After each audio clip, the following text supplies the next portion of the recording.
Hey, how we doing? Welcome back to Ask That Podcast here on YouTube. Robotech. I got a weird history because I'm the age where I should have been like huge in the Robotech. The original run was what, 84, 85, 86. Thing was, that original run where I lived only aired on cable. There was no cable out where I lived. None of the kids I went to school with got cable.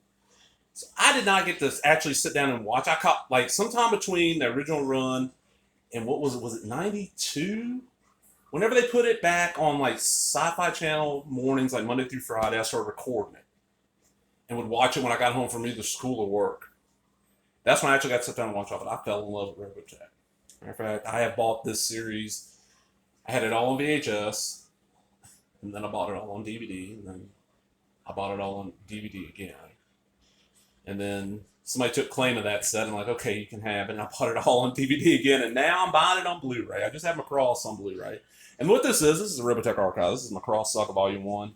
This is a beat-up used copy here from Titan Comics. And what it is Titan Comics took, and this was a $25 comic. Look used on Amazon. These things are like $12. They took from Comico back in the 80s when this show was playing. That's where I really got a lot of my Robotech shit because I could find the comic. I could find the books. I just couldn't see the show. I could find the toys. So I've seen issues here and there with this. But this has the original graphic novel that I want to remember, if I remember right, starts like the story. It's like before the first episode of the series. And then the first 11 issues of the comic, which should roughly translate to about the first 11 episodes. I think there's going to be like 3 volumes on Macross. Ow. Contains a special foreword by Sven Stock Maychek, the original artist on the first Robotech Macross comic issue, and the widow of Carl Maychek, the creator of the Robotech saga. You don't know the story. He took 3 unrelated Japanese animes, connected them through protoculture, basically, and some creative dubbing and editing it made, because it's what, 36, and 24? It's an odd number because it's over the 65 required for syndication back then, but it's still an odd number. It's like over that by a little bit. Because the original Macross is 30, I want to say 6 episodes. Let's look at it. This came out, it looks pretty good. I don't have handy my bookmarks. Look at that, man. Now y'all remember Dr. Chaos, the Chromium Man. Night Glider and Bombast, created by Jack Kirby, and who knows who drew this. That's my bookmarks. Let's see what they got in here. Some decent paper, it's a shiny paper, but not super shiny. Introduction. You got the forward, you got the main cast, which is always, and they, it's quite how long it's been since you've seen the show. But it don't take long. They look just like they did in the cartoon. Graphic novel. And see, I don't remember ever reading this graphic novel, so that was kind of cool. And this was, Mike Barron wrote this, and Niels D. Volks did the pencils. Looks pretty good. I'm going to skip ahead a little bit. I want this to be super, super long. And I have not read this yet. I flipped through it, checked out the art. This is issue 1. I remember this cover. Look at that. Comico always had those wraparound covers that made them stand out, and they had to do a few little things because they were, Comico comics were like $1.50, $1.75 if I remember. Marvel comics were 75 cents. DC, 65, 75, maybe $1 for special stuff. So they had to make them stand out a little bit. And I understand you had to pay for the license. How many other people besides me realize in the 80s that every time Marvel raised their prices, they do it first on their licensed titles? Like G.I. Joe and Transformers would always go up first. This was editing script, Carl Maychek and Sven Stock and pencils.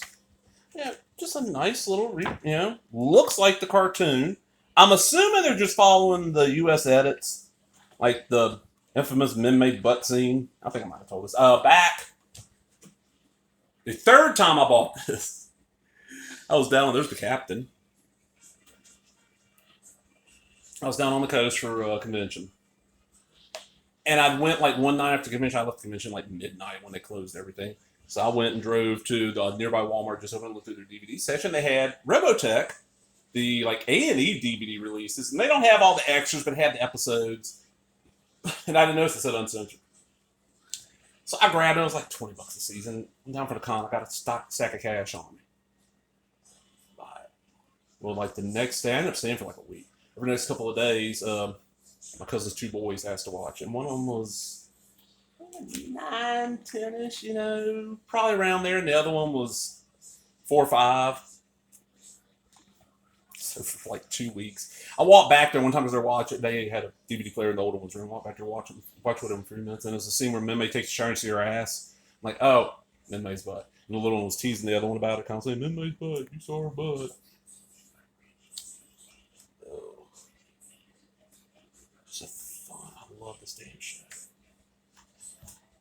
because it would have been sci-fi when I finally got to see it, like regularly. Because I remember it like maybe once or twice being at somebody's house when I was in elementary school and I was airing and catching an episode. But it was also one of those where I want to say it aired at 3 o'clock. So even if I had cable, I wouldn't have seen it because I lived so far from every school I ever went to. Like I never got home till like 3:15. I would have missed half of it. And Mom was always one of them, get your homework done before you can watch cartoons. Well, shit, Mom, cartoons aren't on now. Can't I like 5 o'clock when the news comes on do my homework, please? I'll do it. I don't mind doing it. Robotech's on, or back then what it would have been. Voltron and He-Man and G.I. Joe. Transformers is one of those I don't. Oh, that is nice. One of those I don't remember ever really watching. That's another one kind of like. Well, I just didn't have access. Transformers.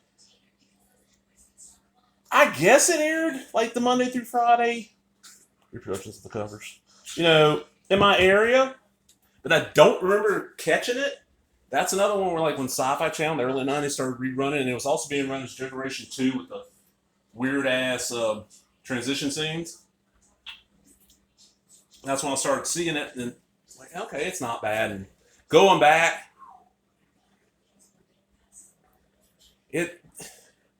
there's 4 seasons. Now, the 4 seasons, there's probably had enough good episodes to make like 1.5, 15 episode season. But there's so much. Oh, God, it's like G.I. Joe. Whereas Robotech actually holds up for me. That's a weird thing. A lot of the cartoons I watched as a kid, especially stuff made in that era, a lot of it does not hold up. Robotech is one that just holds up really good.